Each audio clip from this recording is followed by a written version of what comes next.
Dasarnya untuk ngomongin income, kalian nggak bisa naik income secara drastis dari gaji saja. Kasusnya Pak Ahmad Sahroni, yang dia cerita dia seorang supir. Iya.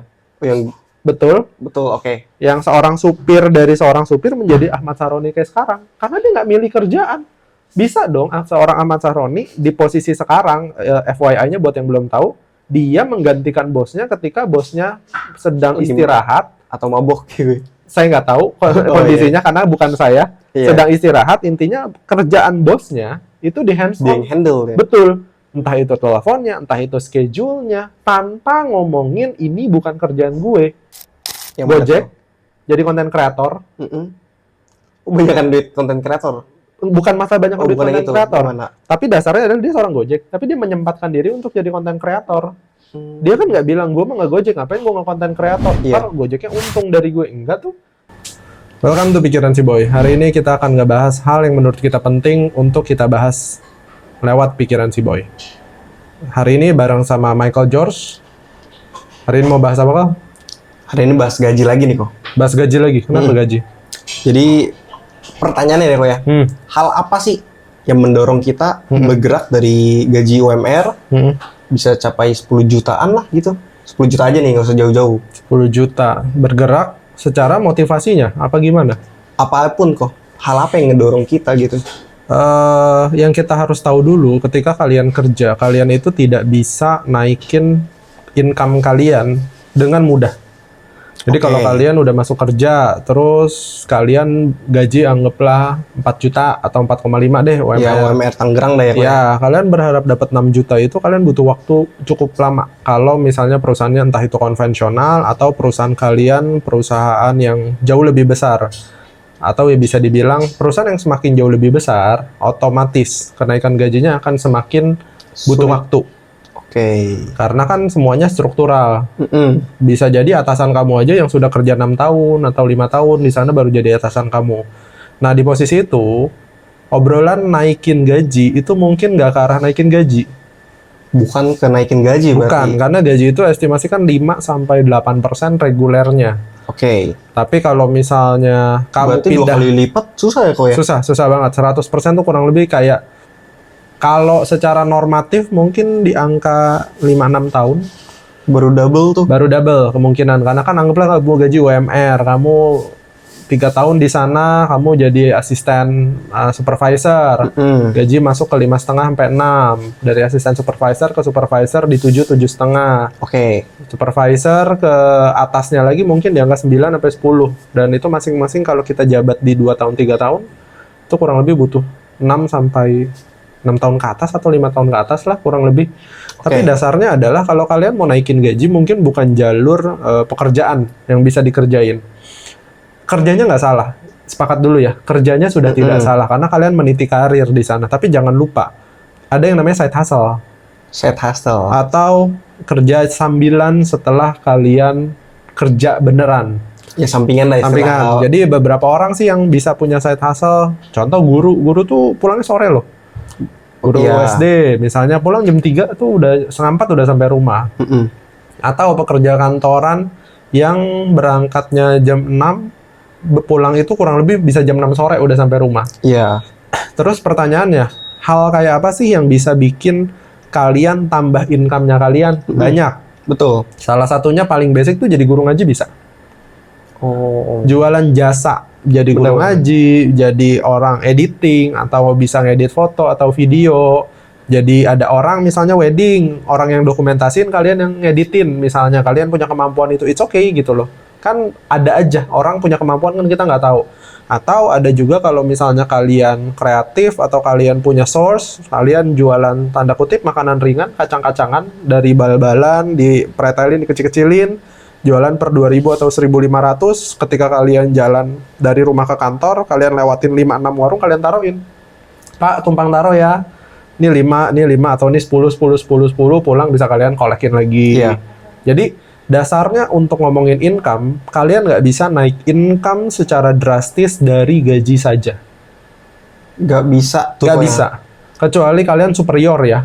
Superior tuh ya tanda kutip ya, saya bisa bilang ini positif negatif, ya entah itu bagian dari orang dalam, entah itu bagian dari keluarga yang pemilik bisnisnya, entah itu kalian punya saudara di dalam, jadi kenaikan tingkatnya jauh lebih cepat. Itu di luar dari hal yang kita obrolin sekarang. Oke. Tapi dasarnya kalau kalian mau naikin income kalian harus dari side hustle-nya. Contoh paling gampang apa sih? Jadi side hustle yang digedein gitu, bukan gaji. Side hustle yang dipikirin dulu. Dipikirin dulu. Kalian kira-kira fit in-nya di mana? Kalau kalian pulang jam 6 sore, ada loh orang yang pengen ngojek kan pulang kerja. Ya kan? Entah dia punya mobil, dia sekalian ngegokar pulang. It's okay nggak? Oke banget kok. Karena mereka tidak merugikan, motivasinya besar. Dapat tambahan? Dapat.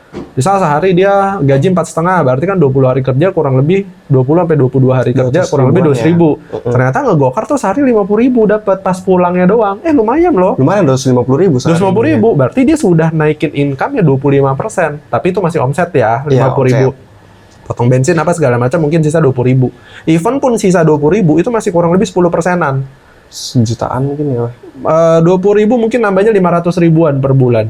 Tapi 500.000 untuk kalian nungguin naik gaji, yang satu bisa dikerjain langsung, yang satu nunggu 1 tahun atau under review. Kalian mau nunggu yang mana? Jadi kita ngobrol, mana gitu. Betul, kita ngobrolnya adalah kalian di titik UMR, kita nggak ke 10 dulu deh. Kita naikin dulu 4,5 ke 5, 5 ke 6, 6 ke 7 gitu loh. Bagi pakai caranya apa? Banyak instrumennya. Yang tadi Koko bilang itu tadi. Betul, ada atau kalian bisa main kripto kan juga rame sekarang. Tapi kan butuh modal dulu itu mah kripto mah kalau Tapi kan kalau misalnya kalian tanda kutip bisa nyisihin, kalau orang yang dengan gajinya cukup anggaplah 4,5 atau 4 juta, ternyata dia masih bisa nyisihin 500.000 sampai 700.000. Oke. Dia simpen 200.000 aja per bulan, 5 bulan untuk main kripto udah 1 juta. Udah 1 juta tuh. Betul. Sedangkan di kripto kan banyak hal yang tanda kutip walaupun positifnya ada yang doubling their money atau duplikasiin duit dia. 1 juta jadi 2 juta, 2 juta jadi 4 juta, tapi juga ada yang ada loss-nya lah. Tapi minimal di kripto kemungkinannya besar. Banyak orang yang cukup berhasil di kripto atau di saham.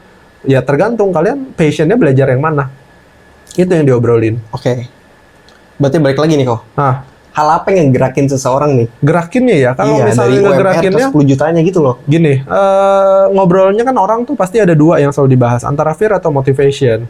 Fear atau motivation? Pasti, antara 2 itu. Kalau kalian punya fear yang cukup dalam, gimana caranya dapetin 10 jutanya, mungkin kalian bisa dengan mudah dapetinnya. Oke. Kenapa bisa dibilang dengan mudah? Karena kalian ada ketakutan untuk ngejar itu. Kalian observasi di badan kalian kira-kira butuh nggak 10 jutanya? Kalau kira-kira gue butuh banget nih 10 jutanya, bagaimanapun caranya, sampai tidur pun kalian bau pikirin. Pasti dapat tuh ya. Mau gimana caranya? Contoh, tanda kutip ya, bukan dipaksakan terhadap, gue mau, itu juga bisa sih. Dalam arti kayak, bapak yang mau bayar uang sekolahnya atau uang pangkal 3 bulan lagi, 10 juta misalnya, ya itu mau gimana caranya? Mau ngebut tuh. Mau atau nggak mau ngebut. Contohnya dia nge-Gojek misalnya 8 jam, 10 jam. Karena ada targetnya mungkin jadi 12-16 jam. Tapi kan yang kita ngomongin kontinuen atau ngomongin secara berkelanjutan, ya. Dasar yang ngegerakin itu, tahu nggak sih kalian butuh dulu apa enggak? Ada orang yang punya gaji 4,5 atau 4 juta atau UMR deh, UMR masing-masing. Tapi nggak tahu kalian tuh sebenarnya butuhnya berapa. Kalau kalian nggak punya rasa itu, bisa jadi kalian tuh nggak bergerak juga. Contoh, saya gaji 4 juta, saya kerja. Saya nggak punya behavior untuk punya gaji 10 juta. Terus bos saya bilang, kamu boleh nggak lembur? Saya ada urusan ini tolong dong bantuin saya ini, pulang jam 7. Dia nggak punya passion itu, besokan dia bilang, Pak, maaf saya nggak bisa, saya harus pulang cepat, gini-gini, dengan semua alasannya, dengan isu mental health-nya, dengan semua hal yang dia bisa, menurut dia itu nggak penting, ya sudah. Dia nggak kerjain. Tapi beda ceritanya dengan orang yang punya kebutuhan banget. Uang 10 juta. Walaupun nggak tahu itu naik gaji atau enggak, yang ditanya apa? Oh iya Pak, siap. Oh iya Pak, siap. Oh apalagi Pak yang dibutuhin? Ini jam 7 saya udah boleh pulang Pak, atau saya bisa bantuin lagi, saya aman Pak sampai jam 9. Karena dia butuh. At the end of the day, kalaupun itu kan dia bisa nanya, approach. Pak, gaji saya segini, saya udah 3 bulan bantuin Bapak, estimasi saya udah pulang jam 8 malam. Boleh nggak saya naik gajinya? Misalnya. Tapi dengan ketakutan itu ngebawa dia di step selanjutnya, dia lebih tough. Dia orang yang dipercaya sama bos. Tanda kutip, Bisa kita pelajari juga di kasusnya Pak Ahmad Sahroni, yang dia cerita dia seorang supir. Iya. Yang Betul. oke. Yang seorang supir menjadi Ahmad Sahroni kayak sekarang. Karena dia nggak milih kerjaan. Bisa dong seorang Ahmad Sahroni di posisi sekarang, FYI-nya buat yang belum tahu, dia menggantikan bosnya ketika bosnya sedang istirahat. Atau mabok gitu. Saya nggak tahu kondisinya karena bukan saya. Iya. Sedang istirahat, intinya kerjaan bosnya itu di hands Dia on. yang handle ya. Betul.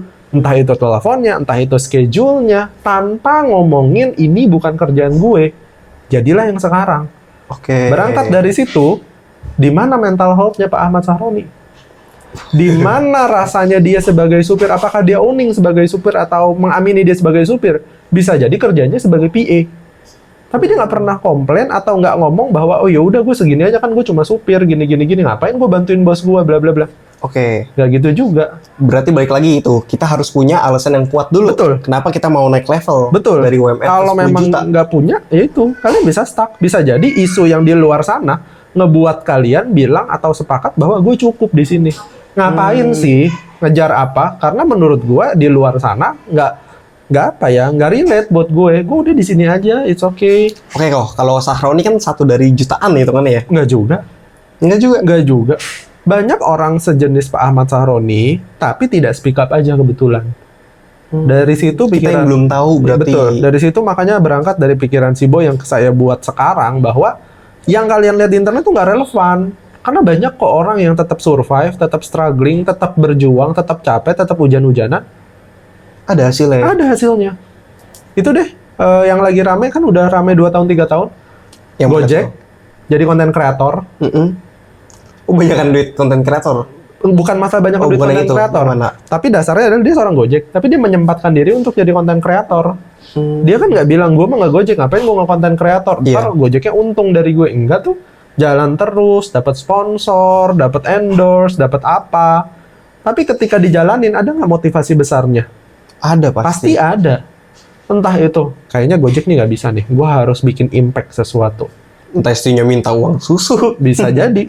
Tapi pada dasarnya, apa yang dikerjain sama dia itu di luar dari hal yang diharuskan sama aturan Gojeknya.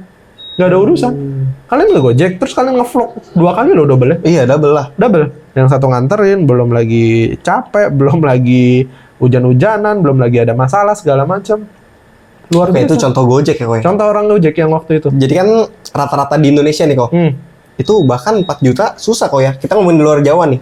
Iya. Pulau-pulau selain Pulau Jawa. Betul, tapi kan ada taraf standar hidupnya mereka. Iya, untuk dapetin 4 juta itu agak susah kok. Gimana cara mereka dapat 10 juta? Realistis nggak sih gitu?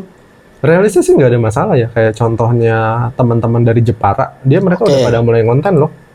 Jadi udah mulai ngonten, mereka bikin bangku, mereka bilang, saya nggak jualan bangku, saya jualan struktur. Bangkunya dibanting, segala macam. Oh. Tapi di posisi itu, apakah dia ngerti dia seorang content creator? Apakah dia ngerti dia seorang sales? Apakah dia ngerti dia hanya seorang tukang? Enggak kan, dilewatin semua batasannya. Karena yang ngedefinisiin semua hal di kita, yang sekarang ini tuh kita sendiri.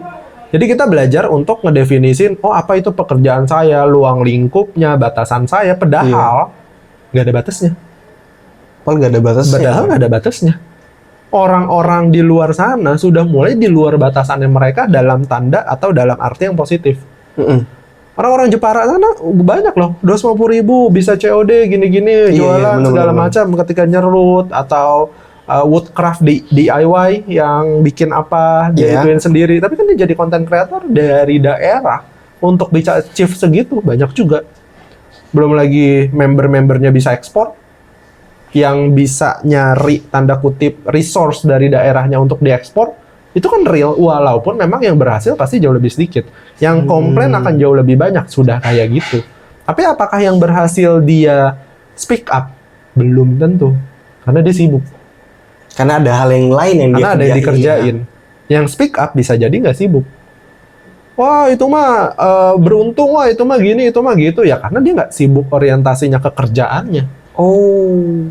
Dia banyak alasannya untuk nggak ngegapai apapun karena nggak ada yang digapai apa yang mau dikerjain. Contoh Ayo ikutan ekspor gini. Oh ya Iya, boleh iya. mau di tengah jalan. Ih susah ya, udah nggak usah. Orang nggak ada yang dikejar. Oh gitu. Ya kan bisa Balik jadi. lagi berarti ke Balik lagi. keinginannya. Ada kan? Fear atau motivasi tadi berarti Betul. ya. Teori-teori membeli properti tanpa aset, tanpa uang cash misalnya. Iya. Kan banyak Properti kan? tanpa agunan. Properti atau apa. bukan tanpa agunan, tanpa DP gampangannya. Tanpa Tapi kan modal ada kali, oh, tanpa iya. modal. Tapi teorinya ada. Apakah semuanya bisa ngejalanin? Belum tentu. Kalau motivasinya tidak ada, dia nggak akan jadi apa-apa. Oke. Jadi yang didasarin adalah apa yang mau kalian kejar, motivasinya itu apa, dan kapan ini motivasi nongol. Itu bakal jadi jawaban kapan kalian bisa escalate. Kalau motivasi ini nongol sudah dari Anda muda, Anda umur 20-an atau 22, bisa jadi 30 sudah golden age-nya kalian. Oke, berarti kalau ya orang yang belum muncul nih, Nah, keinginannya itu nggak apa-apa. lah. Nggak apa-apa. Orangnya sudah happy kok. Kenapa sih kamu gangguin happy-nya orang? Oh, kalau dia udah cukup, Ah, oh ya udah. ya sudah. It's okay. Kecuali untuk orang yang belum cukup. Betul. Oke, berarti setelah dia nemuin why, Nah, metodenya yang dia cari. Metode yang Gimana dia dia cari. ngisi gap Betul. dari 4 juta Nah, ke 10 juta itu. betul. Yang sekarang kejadian adalah influencer atau orang yang ngebuat peluang tertentu, entah itu bisa ekspor, entah itu Anthony Sudarsono, entah Oke. itu akademi kripto yang di luar sana, dan semuanya bagus. Tapi orang yang ikut tanpa why, Itu tanpa why, oke. berarti di tengah jalan. Wah. Karena dia nggak butuh amat. Dia cuma Iya. ngeliat orang, ih gila, enaknya jadi orang kaya, gue mau deh. Mau deh itu is not a why. Mau deh itu bukan. Oh, itu metode ya? Itu metode. Why itu turunin lagi. Kenapa? Oh, karena saya butuh ini. Oh, karena saya anaknya mau di sekolah di tempat yang baik. Oh, saya mau ngeberangkatin orang tua saya umroh. Itu fundamental why-nya. banget why-nya. Ada Oke. yang dikejar, aduh kalau aku gaji 5 juta nih sebulan nggak bisa nih orang tua aku umroh. Sedangkan orang tua aku sudah mulai tua, aduh aku harus kerja jauh lebih keras. Entah itu pulang kerja dia ngajar di pengajian, 2 sesi misalnya dari jam 7 sampai jam 8, habis itu sesi kedua jam 8 sampai jam 9 misalnya. Bisa. Banyak banget gitu loh. Tapi itu yang akan mendasari orang itu untuk berubah atau menjadi bukan dirinya dalam arti yang lebih baik. Bisa jadi Boy yang sekarang, ketika kalian lihat atau ketemu saya 10 tahun yang lalu, itu bukan Boy yang sekarang. Iya dong, bukan dong pasti. Tapi kan masih ada teman saya yang 10 tahun yang lalu masih jadi orang dia. yang sama. Iya, Oh, dia nggak upgrade, nggak turun juga berarti. iya. Tapi kan dia berbahagia di tempatnya dia, it's okay. Iya sih. Dia nggak punya reason untuk... Saya nggak menyalahkan jika kalian buruh sepanjang hidup kalian. Atau kalian dapat gaji UMR sepanjang hidup kalian. Nggak ada salahnya dari situ. It's okay. It's okay. Yang salah adalah mencerca pencapaian orang lain karena kalian nggak dapet. Kalian nggak tahu betapa banyaknya darah, betapa banyaknya air mata, betapa banyaknya keringat, pengorbanan yang dilakuin orang untuk mencapai itu. Tapi apakah kalian melakukan yang sama? Memang. Mungkin belum di luar batasannya. Belum jadi super power lah atau belum jadi super you gitulah itu hitungannya, nggak doubling yourself gitu loh, nggak, ya udah masih tetap kalian gitu loh. Bisa jadi kita butuh kerja yang harus gua itu dikali 3 kali 4 baru gua bisa puas, ya ada.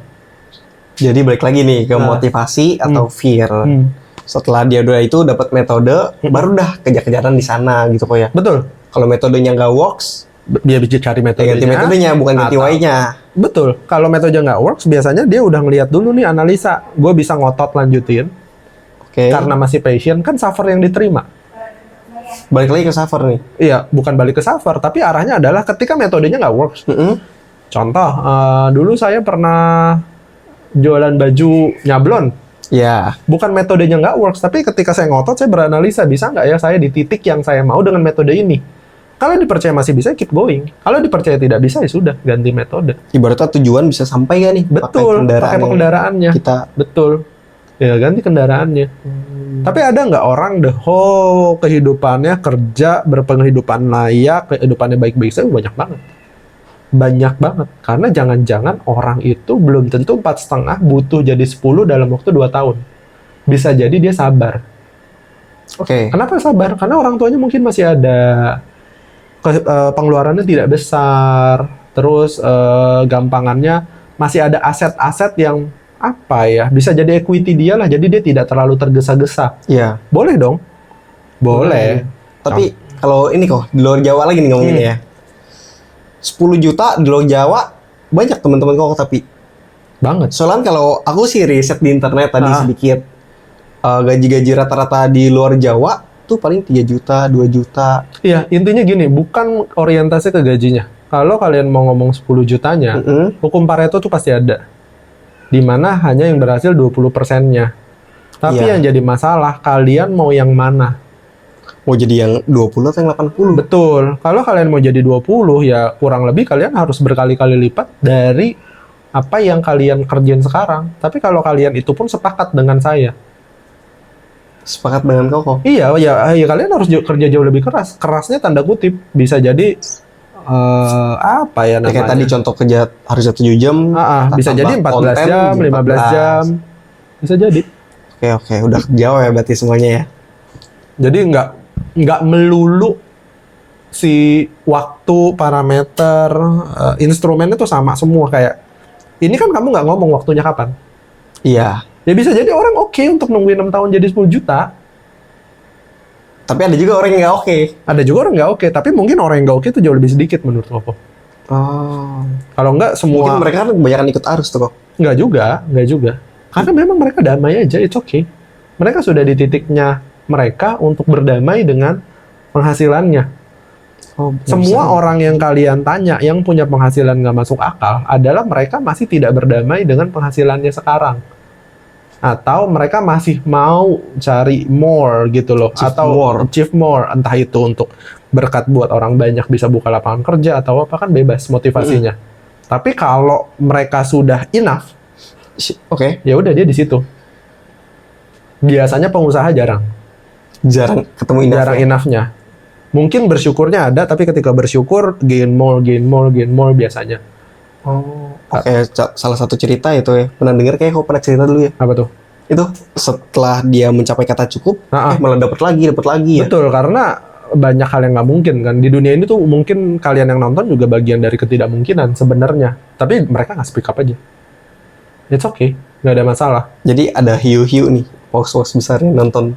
Tapi kita nggak tahu aja gitu mas. Betul. Ada yang misalnya, kalian nggak tahu kan, teman kalian yang misalnya sesama admin atau sesama SPG, warisannya bisa capai 6 miliar. Warisannya? Kita nggak ngomongin penghasilan dia sekarang. Itu pakai program resiko tuh kok? Enggak dong. Bukan. Tapi memang orang tuanya punya equity segitu besar. Iya. Anaknya belum bisa nerusin. Anaknya suruh kerja dulu di luar, mulai dari bootstrap. Tapi kan anaknya damai dengan hal itu. Dari admin naik, dari apa naik, segala macam. Ada. Makanya jangan mencemooh teman kerja kalian yang menurut kalian ya biasa aja. Jangan-jangan warisannya sama kayak uang kalian kali 7 turunan. Betul. Iya. Karena teman-teman saya yang sudah punya umur lah, yang sudah 50-an, 60-an masih ada yang memang anaknya dibiarkan di tempat lain untuk belajar. Tapi warisannya luar biasa. Apakah salah jadi anaknya? Enggak. Anaknya hanya menyesuaikan dengan apa yang dikasih tahu sama orang tuanya. Udah kamu kerja dulu sana. Oh iya aku kerja. Udah kerja daily. Pergi pagi, pulang malam, naik kereta, tetap naik ojek. Enggak bawa mobil apa, tetap kayak pada umumnya. Ada nggak? Ada. Di atas 10 miliar pun ada. Temen kau tuh ya? Iya, anaknya ya. Iya. Saya kenalnya orang tuanya. Iya. Tapi ada. Jadi jangan, gini gitu, dicemooh segala macam. Warisan mereka jangan-jangan besar. Oke deh.